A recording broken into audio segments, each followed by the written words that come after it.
Hi friends, എല്ലാവർക്കും നമസ്കാരം. Bigg Boss season 7 episode 62ാമത്തെ എപ്പിസോഡ്.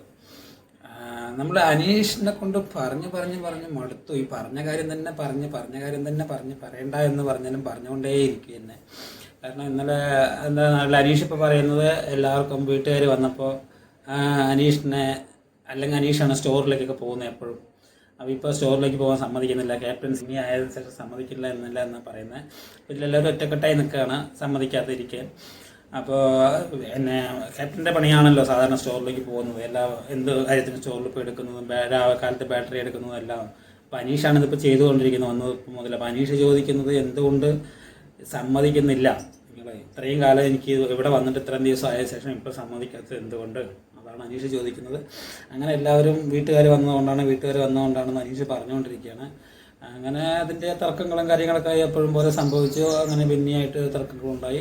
അത് കഴിഞ്ഞ് പിന്നെ എന്തൊക്കെയോ ഗെയിമുകൾ കൊടുത്തു. അവസാനം പിന്നെ ജയിൽ നോമിനേഷൻ പറഞ്ഞു. അങ്ങനെ ജയിൽ നോമിനേഷൻ മട്ടൻ്റെ കാര്യത്തിൽ ഷാനവാസിനും, ഈ കാര്യത്തിൽ അനീഷിൻ്റെ കാര്യത്തിൽ ഈ വീട്ടുകാരനെ പറഞ്ഞ കാര്യത്തിൽ അനീഷിനെയും 7 വോട്ടുകളും 9 വോട്ടുകളായി ജയിലിലേക്ക് 2 പേരെ നോമിനേറ്റ് ചെയ്തു.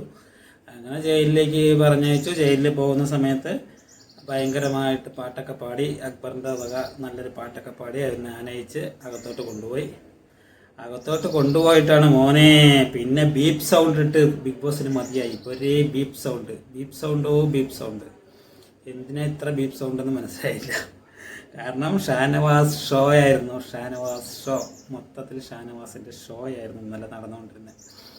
കാരണം അവർ ടാസ്ക് ചെയ്തുകൊണ്ടിരിക്കുന്ന മാവ് അരയ്ക്കാനായിരുന്നു. വീട്ടിൽ അരച്ചുകൊണ്ടിരിക്കുന്ന സമയത്ത് പിന്നെ ആദ്യം വന്നിട്ട് എന്തോ ചൊറിഞ്ഞു, എന്താ അനീഷിനെ കൊണ്ട് മാത്രം ചെയ്യിപ്പിക്കുന്നത് എന്ന് പറഞ്ഞിട്ട് ഷാനവാസിനോട് ചൊറിഞ്ഞു. അപ്പോൾ അനീഷ് പറഞ്ഞു പിന്നി പോവിടുന്നെന്ന് പറഞ്ഞു. ഷാനവാസ് പറഞ്ഞു ഒത്തില്ല. ഒന്ന് കുത്തിത്തിരിപ്പിന് വേണ്ടി വന്നതാണ് പിന്നി, അതില്ലെന്ന് പറയാൻ പറ്റില്ല. അവർ തമ്മിലുള്ളൊരു കുത്തിത്തിരിപ്പ് ഉണ്ടാക്കാൻ. അനീഷിനാണെങ്കിൽ ഇതൊക്കെ ചെയ്യുന്നത് ഭയങ്കര ഇഷ്ടമാണ്. അതുകൊണ്ട് അനീഷ് അതൊന്നും വിഷയമില്ലാതെ ചെയ്തുകൊണ്ടിരിക്കുകയാണ്. ഷാനവാസും ചെയ്യുന്നുണ്ട്, തീരെ ചെയ്യുന്നില്ലെന്നല്ല, പക്ഷേ അനീഷാണ് കൂടുതൽ ചെയ്യുന്നത്. അനീഷിന് അത് ഇഷ്ടമാണ്. അങ്ങനത്തെ ജയിലിനകത്ത് പോകുമ്പോൾ എന്തെങ്കിലുമൊക്കെ ചെയ്യുന്നു. അങ്ങനെ ജോലി എടുക്കുന്ന ആളായതുകൊണ്ടായിരിക്കാം, അല്ലെങ്കിൽ ഇങ്ങനത്തെ സാധാരണപ്പെട്ട ആളായതുകൊണ്ടായിരിക്കും. അപ്പോൾ അതിനകത്ത് ഇരിക്കുമ്പോൾ അനീഷിന് അതൊക്കെ ചെയ്യാൻ ഭയങ്കര ഇഷ്ടമാണ്. അതുകൊണ്ട് അനീഷ് ചെയ്തുകൊണ്ടിരിക്കുന്നു. അപ്പോൾ പിന്നെ കുത്തിരിപ്പോയി വന്നപ്പോൾ ഷാനവാസ് ഒത്തില്ല. അനീഷ് പോയെന്ന് പറഞ്ഞപ്പോൾ ഒത്തില്ല പറഞ്ഞ് പിന്നിനെ കളിയാക്കിയിട്ട് പറഞ്ഞയച്ചു. അപ്പോൾ തന്നെ പിന്നേക്കൊരു മനസ്സിൻ്റെ ഉള്ളിലൊരു ഇത് ഉണ്ടാവുമല്ലോ, ദേഷ്യം. അത് കഴിഞ്ഞ് ഇവർക്ക് വാഷ്റൂം പോകണം എന്ന് പറഞ്ഞിട്ട് വിളിച്ചപ്പോൾ പിന്നെ വന്നിട്ട് പറഞ്ഞു ഞാൻ സൂപ്പർ ക്യാപ്റ്റനാണെന്ന് പറ, എന്നാലേ വാഷ്റൂമിൽ പോകാൻ ഡോർ തുറക്കുള്ളൂ എന്ന് പറഞ്ഞു. അപ്പോൾ അനീഷ് ഇങ്ങനെ തന്നെ നോക്കിക്കൊണ്ടേ നിൽക്കുന്നുണ്ട്. പിന്നെ പറ, എന്നെ നിങ്ങൾ നേരത്തെ വന്നപ്പോൾ എനിക്ക് വില തന്നില്ലല്ലോ, അപ്പം ഞാനിനി എല്ലാവരും വിചാരിക്കില്ലേ ഞാനൊരു കൂറ ക്യാപ്റ്റനാണ് നിങ്ങളുടെ മുന്നിൽ വിചാരിക്കില്ലേ, അപ്പോൾ അതുകൊണ്ട് എന്നോട് പറയുമെന്ന് പറഞ്ഞു. ഞാൻ നല്ല ക്യാപ്റ്റനാണെന്ന് പറയും, എന്നാലേ തുറക്കുള്ളൂ എന്ന് പറഞ്ഞു. അപ്പോൾ കൂറ ക്യാപ്റ്റൻ തന്നെയാണെന്ന് അനീഷ് പറഞ്ഞു. അപ്പോൾ ഷാനവാസ് ഏറ്റുപിടിച്ചു. ഷാനവാസും പറഞ്ഞു അതെ പറയില്ല, കൂറ ക്യാപ്റ്റൻ നല്ല ക്യാപ്റ്റൻ അല്ല എന്ന് തന്നെ പറഞ്ഞു. അപ്പോൾ അന്നാ തുറക്കില്ല പറഞ്ഞു. എന്നാൽ തുറക്കില്ലെങ്കിൽ അതിനെ ബിഗ് ബോസിനോട് പറഞ്ഞു തുറപ്പിക്കും പറഞ്ഞു. അങ്ങനെ തർക്കമുണ്ടായി. അപ്പോൾ ബിഗ് പ്രൊവോക്ക് ചെയ്തില്ലെന്നല്ല, പക്ഷേ ഷാനവാസ് ചെയ്തൊരു മിസ്റ്റേക്ക് മാവ് കൊണ്ട് 2 പ്രാവശ്യം ഇങ്ങനെ കുടഞ്ഞു. കരണ്ടി എടുത്തിട്ട് 2 പ്രാവശ്യം കുടഞ്ഞു. ഷാനവാസ് അതിന് ശേഷം പറയുന്നത് ഞാൻ കുടഞ്ഞിട്ടില്ലെന്നൊക്കെയാണ് പറയുന്നത്. പക്ഷേ ഷാനവാസ് കുടഞ്ഞു, അത് നമ്മൾ കാണുന്നുണ്ട്. അത് നമ്മൾ എപ്പിസോഡ് കണ്ടവർക്ക് കറക്റ്റായിട്ട് മനസ്സിലാവുന്നുണ്ട്. ഷാനവാസ് ആ സമയത്ത് അവിടെ ആരുമില്ല, അനീഷും ബിന്നിയും ഷാനവാസും മാത്രമേ ഉള്ളൂ. അപ്പോൾ ഷാനവാസ് പറയുന്നത് ഞാൻ അങ്ങനെ കുടഞ്ഞല്ല, ഈ തവി കൊണ്ട് സംസാരിക്കുമ്പോൾ ഇങ്ങനെ തെറിച്ചതാണ്. പക്ഷേ ഷാനവാസ് ശരിക്കും 2 പ്രാവശ്യം കുടഞ്ഞത് നമ്മൾ കാണുന്നുണ്ട്. അപ്പോൾ അത് ഷാനവാസിൻ്റെ കള്ളത്തരം, അത് വേറെ വശം.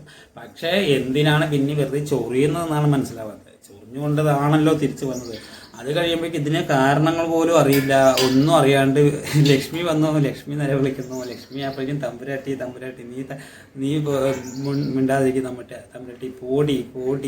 പക്ഷേ അത് ഒരുപാട് പ്രാവശ്യം അനീഷിൻ്റെ ഒപ്പം നടന്നിട്ടുള്ളതെന്ന് അറിയില്ല. ഈ പറഞ്ഞത് തന്നെ നീ പോടി എന്ന് പറയുന്ന വാക്കുകളിൽ ഒരുപാട് പ്രാവശ്യം പറയുന്നുണ്ട്. പിന്നെ വീട്ടുകാരെ വലിച്ചിടുക, വീട്ടുകാരെ നീ ആണിനെ കണ്ടിട്ടില്ല എന്ന് പറഞ്ഞാൽ മറ്റേ രീതിക്കല്ല ഉദ്ദേശിച്ചത്. നിൻ്റെ ഭർത്താവ് പെൺകൊന്തനാണ്, അപ്പോൾ നീ വേറെ ആണുങ്ങളെ കണ്ടിട്ടില്ല എന്നുള്ള രീതിയിൽ സംസാരിച്ചു. അപ്പോൾ തിരിച്ച് പിന്നെ ബെന്നി തിരിച്ചങ്ങോട്ട് പറഞ്ഞു, ലക്ഷ്മിയെ പറഞ്ഞു. ലക്ഷ്മിയോടും പറയുന്നത് നീ നിൻ്റെ ലക്ഷ്മി പറഞ്ഞാൽ എൻ്റെ ഭർത്താവ് മാത്രമേ എടീന്ന് വിളിക്കുള്ളൂ, നീ വിളിക്കാൻ പാടില്ല എന്നാൽ അങ്ങനെ വിളിക്കാൻ പാടില്ല എന്ന് പറഞ്ഞുകൊണ്ട് ലക്ഷ്മിക്ക് പോയാൽ പോരെ. ലക്ഷ്മി അവിടെ നിന്ന് സംസാരിക്കുകയാണ്. അപ്പോൾ അവ അത്രയും പ്രാവശ്യം ഷാനവാസ് പോടി പോടി പോടി പറയുന്നത് ഷാനവാസ് ചെയ്യുന്നത് മണ്ടത്തരം പോലെ കാണിക്കുന്നുണ്ട്. എന്നാൽ ഇതിനകത്ത് ഗെയിമല്ലേ, ഇങ്ങനെയൊക്കെ പ്രൊവോക്ക് ചെയ്യണമായിരിക്കും, എനിക്കറിയില്ല. അതുകൊണ്ടാണോ അങ്ങനെ ആവുന്നതെന്നും പറയാൻ പറ്റില്ല. ആള് ഭയങ്കരമായിട്ട് പൊടി എന്ന് ഭയങ്കരമായിട്ട് വിളിക്കും. അതിനിടയിൽ ലക്ഷ്മിയുടെ അമ്മ വന്നിട്ട് പറഞ്ഞിട്ടുണ്ടായിരുന്നു, ആദിലാന്ന് പറയെ വീട്ടിനകത്തോട്ട് കയറ്റിയില്ലെങ്കിലും ഞാൻ സിറ്റ് ഔട്ടിൽ ഇരുത്താമെന്ന് പറഞ്ഞിട്ടുണ്ടായിരുന്നു. ആ കാര്യം എടുത്ത് പറഞ്ഞു, ആ കുട്ടികളെ നീ സിറ്റ് ഔട്ടിൽ ഇരുത്താൻ പറഞ്ഞു, അതല്ലേ നിൻ്റെ കുടുംബം, അതല്ലേ നിൻ്റെ പാരമ്പര്യം, അതല്ലേ നിൻ്റെ കുടുംബം, നീ പോതാമ്പിരാട്ടി എന്ന് പറഞ്ഞ് അയ്യോ ഭയങ്കരമായിട്ട് വെറുപ്പിച്ചു. സത്യം പറഞ്ഞാൽ നമ്മൾ വെറുപ്പിച്ചായിരുന്നു സംസാരിച്ചത്. പക്ഷേ കുഴപ്പമില്ലാതെ പോയി. അവസാനം ബിഗ് ബോസ് തന്നെ പറഞ്ഞു, പ്രാഥമിക ആവശ്യങ്ങൾ നിറവേറ്റാൻ നമുക്ക് തടസ്സപ്പെടുത്താൻ പറ്റില്ല, തുറന്നു കൊടുക്കണം പറഞ്ഞു. ഇവർ പറഞ്ഞ് മാപ്പ് പറഞ്ഞാലേ തുറന്നു കൊടുക്കുള്ളൂ എന്ന് പറഞ്ഞു. അപ്പോൾ ബിഗ് ബോസ് അവസാനം പറഞ്ഞു, നമുക്ക് പ്രാഥമിക ആവശ്യങ്ങളിൽ നമുക്ക് ഒന്നും തടയിടാൻ പറ്റില്ല, അതുകൊണ്ട് നിങ്ങൾ തുറന്നു കൊടുത്തേ പറ്റുള്ളൂ. അവസാനം പോയി തുറന്നു കൊടുത്താൽ പിന്നെ വീണ്ടും ഷോ അല്ലേ, ഷാനവാസിൻ്റെ ഷോ ഇങ്ങനെ ആക്കിയ ഫുൾ ഷോ. അങ്ങനെ ആ ഷോയൊക്കെ കഴിഞ്ഞ് രാത്രി വന്നിട്ട് ഷാനവാസ് ഇതൊക്കെ പറഞ്ഞു കൊടുക്കുകയാണ്. പക്ഷെ അതിനിടയിൽ എല്ലാ പെൺകുട്ടികളും കൂടി ഒരുമിച്ച് ചേർന്നുണ്ടോ, ലക്ഷ്മി ആയാലും ആദിലനൂറയായാലും അനുമോള് ബിന്നി ഇവരെല്ലാവരും കൂടി ഒരുമിച്ച് ചേർന്നു. മൊത്തത്തിൽ എല്ലാവരും ടോട്ടലായിട്ട് ഒരുമിച്ച് ചേർന്നു. മെയിൽ ഷോവിനിസ്റ്റാണെന്നൊക്കെ പറഞ്ഞ് ആകെ മൊത്തം അനീഷിനെ ഷാനവാസിനെ പറയും. പക്ഷേ ഷാനവാസിനെ പറഞ്ഞുകൊണ്ടിരിക്കുന്നു. പക്ഷേ ഇത്രയും സംഭവം നടന്നുകൊണ്ടിരിക്കുമ്പോഴും അനീഷ് മിണ്ടുന്നില്ല. അതെന്താണെന്നറിയില്ല, അതൊരു ഗെയിമാണോന്നറിയില്ല. കാരണം ഇപ്പോൾ അനീഷ് മിണ്ടാതെ സ്കോർ ചെയ്തതാണെന്ന് അറിയില്ല. അപ്പോൾ അവർ തമ്മിൽ ഇപ്പോൾ എന്താണ് സംഭവിച്ചത്, രണ്ടുപേരും ഒരുമിച്ച് ജയിലിൽ പോയി. ഇവരെത്ര വട്ടന്മാരാണ്, അവർ രണ്ടുപേരും ഒരുമിച്ച് ജയിലിലാക്കും ആരെങ്കിലും? അവരുടെ ഷോ അല്ലേ അപ്പോൾ അവിടെ വരിക വീണ്ടും. അപ്പോൾ വീണ്ടും അവർക്ക് തന്നെയല്ലേ മെജോറിറ്റി കിട്ടുക. അടുത്ത ആഴ്ച ഇതിൻ്റെ പേരിലാണ് അവർക്ക് നോമിനേഷൻ കിട്ടിയാലും അവർക്ക് ഇതിൻ്റെ പേരിൽ അവർ ആ ഫ്രണ്ട്ഷിപ്പിൻ്റെ ഇതിൽ അവർ വീണ്ടും വോട്ടിങ് ശതമാനമായിട്ട് വീണ്ടും കയറിപ്പോവും. അത് തന്നെ ചിന്തിച്ചാൽ മതി, അതുപോലും ചിന്തിക്കുന്നില്ല. അപ്പോൾ അങ്ങനെ ഷോ അവസാനിച്ച് അത് കഴിഞ്ഞ് വൈകുന്നേരത്താകുമ്പോൾ രാത്രിയാകുമ്പോൾ ഷാനവാസ് അതൊക്കെ വിശദീകരിക്കുന്നത് കണ്ടു. പക്ഷേ അത് സത്യമല്ല. എന്തായാലും ഇത് ബെന്നി പ്രൊവോക്ക് ചെയ്തതും ഷാനവാസ് മാവ് എറിഞ്ഞതും സത്യം പറഞ്ഞാൽ ഇന്ന് കാണിക്കണം. അത് ശനിയാഴ്ച ഇന്ന് എപ്പിസോഡിൽ ലാലേട്ടൻ വന്നിട്ട് പറയുമെന്ന് അറിയില്ല, അത് പറയണമായിരുന്നു. കാരണം ഷാനവാസ് ഞാൻ അങ്ങനെയല്ല, ഷാനവാസ് പറയുന്നത് ഞാനങ്ങനെ സംസാരിക്കുമ്പോൾ തവി തെറിച്ച് പോയതാണെന്നാണ് പറഞ്ഞത്. പക്ഷേ എറിച്ചല്ല, 2 പ്രാവശ്യം എടുത്ത് ഇങ്ങനെ എറിയത് 2 പ്രാവശ്യം എറിഞ്ഞു. അപ്പോൾ അത് വളരെ മോശമായിട്ടുള്ള കാര്യമാണ്. അപ്പോൾ അത് പിന്നെ ഈ എടി പൊടി എത്ര പ്രാവശ്യം ബീപ്പ് സൗണ്ട്, എടി പൊടിക്ക് ബീപ്പ് സൗണ്ട് ഇട്ടിട്ടില്ല, പക്ഷെ അല്ലാത്തതിന് ബീപ്പ് സൗണ്ട് ഇഷ്ടം പോലെ ഇട്ടിട്ടുണ്ടായിരുന്നു. അപ്പോൾ ഇവർ മോശം വാക്കുകളും അവിടെ പ്രയോഗിച്ചുകൊണ്ടിരിക്കുകയാണ്. എന്താ ഇങ്ങനെയെന്ന് അറിയില്ല, ഇത്രയ്ക്ക് തരം താഴുന്ന ആളുകളായി പോവുകയാണ്, എന്താണെന്നറിയില്ല. അങ്ങനെയൊക്കെ കഴിഞ്ഞു. അങ്ങനെ അതാണ് ഇന്നലെ മൊത്തത്തിൽ ഷാനവാസിൻ്റെ ഷോ ആയിരുന്നു. ഷാനവാസ് ഷോ അതാണ് ഇന്നലെ സംഭവിച്ചുകൊണ്ടിരിക്കുന്നത്. പെൺപടകളെല്ലാം കൂടി ഷാനവാസിനെതിരായിട്ട് എന്തായാലും നിൽക്കുന്നുണ്ട്. ഇനി അത് കണ്ടിന്യൂ ചെയ്ത് പോകുമോ എന്ന് നമുക്ക് കണ്ടറിയാം. അതാണ് ഇന്നലത്തെ മെയിനായിട്ട്, വേറൊന്നും ഇന്നലെ മെയിനായിട്ട് നടന്നിട്ടില്ല. ഷാനവാസ് ഷോ മാത്രമാണ് ഇന്നലെ മെയിനായിട്ട് നടന്നത്.